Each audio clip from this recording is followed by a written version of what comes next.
बुद्ध अगर एक शाम के लिए वापस आ जाते तो मैं कहता कि आपके मार्ग पर चल रहे लोग बहुत खूबसूरत होते अगर मैं अपने भीतर के दुख को समझ पाता। ऐसा लगता है कि इस धम्म के मार्ग की तस्वीर मेरे भीतर दुखों के मलबे में दब गई है।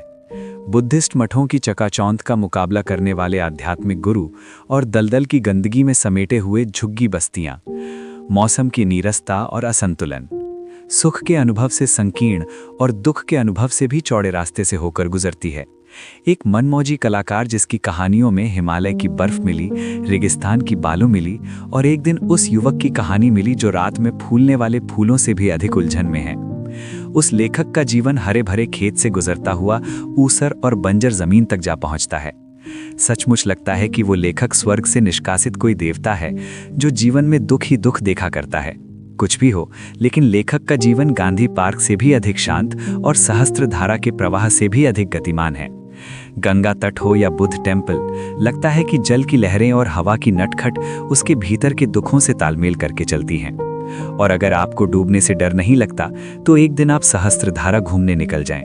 इस जगह की खूबसूरती कुछ समय के लिए आपको आपके दुख दर्द भरे जीवन से दूर कर देगी।